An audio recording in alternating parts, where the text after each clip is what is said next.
Now taking a look at the thermometer here. To turn on the heat, there's a switch on the bottom. You turn it to the right, that enables the heat, and then you set the heating setting up here. Now I recommend that you keep the heat off unless you're absolutely going to use the heat, and thereby you save propane and energy costs. Okay, now let me show you the bath area. You open this door. You have obviously your toilet, and you have the flush and rinse in the back. Again, I recommend not using the toilet unless you have to.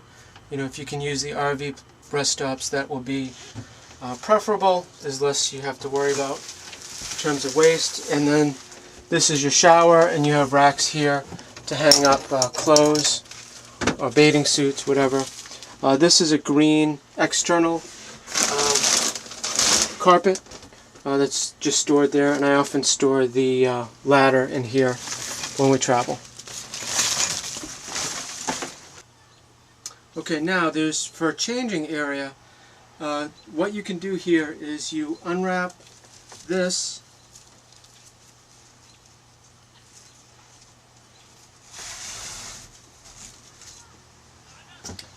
You can pull the curtain over this way, and then you pull the door closed here, and you have a change area. Likewise, if you want to leave the screen open but have privacy, you can pull the curtain the other way, and then you have privacy to the outside. So this curtain works both ways, and this provides a much larger changing area than changing in the bathroom, which is very tight. Alright, now let me show you how the beds work. Obviously this bed is ready to go. This bed you pull up and then down. You put the seat belts aside, and then you can put your sheets on it, and you're good to go. There's also a little bit of storage underneath here. When this is halfway up, you'll see there's a fan underneath there, and some other supplies. This bed is a little bit more complicated. What you do is first take off the cushions.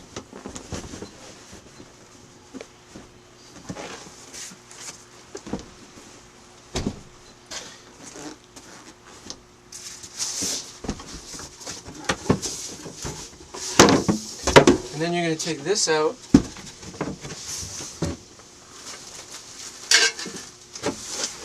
And you get these braces. These braces lock in here along the way. And then you're going to put this board on top of it. And then you put the cushions back. So it takes just a minute here.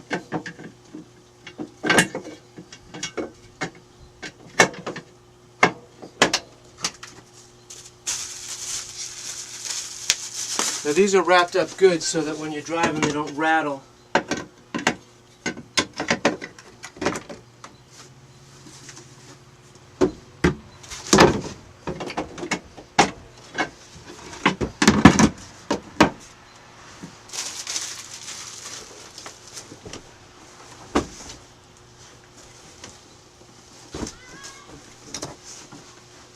And the little cushion goes in the gap back there.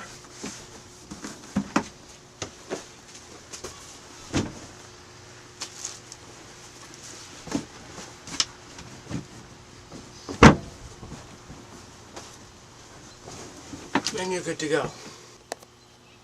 Okay, now let me show you an extra feature of the audio system. Behind the side of the couch there's a wire which is the audio from the TV. So let's just say the whole group, including the folks up front, want to hear the TV movie. You can take this and plug it directly into the audio jack on the radio, and then you set the radio with the mode selector to the auxiliary, and it'll play the audio from the TV through all the speakers in the RV in much better quality sound. Alternatively, you can take this and you can plug earphones into the end, and I've got a splitter here, so two people with earphones can listen to the TV privately, and then the person driving can listen to the radio or anything else. Also, the benefit of using muff earphones like this is it blocks out the road noise, and you get a crystal clear audio for the TV when you're on long trips.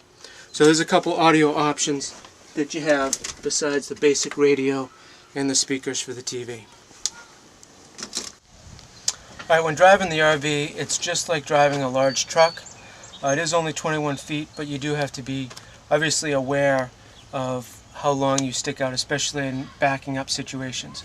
Make sure your mirrors are in position for you, and take the extra time to do that. The circular mirror is particularly important when you're changing lanes or making sure you're turning and no one's in your blind spot. Definitely use the circular mirrors. But before you go anywhere, right here is a checklist. Make sure that you go through this checklist and everything is done. For example, number 1, make sure the antenna is down and the amplifier on the antenna with the little switch behind me is off. If you drive with the antenna up and you go under a low bridge, you will destroy the antenna and possibly other parts of the RV. Okay? There's other things that need to be shut off or adjusted before you leave, so make sure you do that, including the awning, of course, some basic things. And that's pretty much it. The AC unit here in the cab is enough to cool the entire RV, so when you're traveling, I recommend you don't turn on the AC up top, which is directly above me.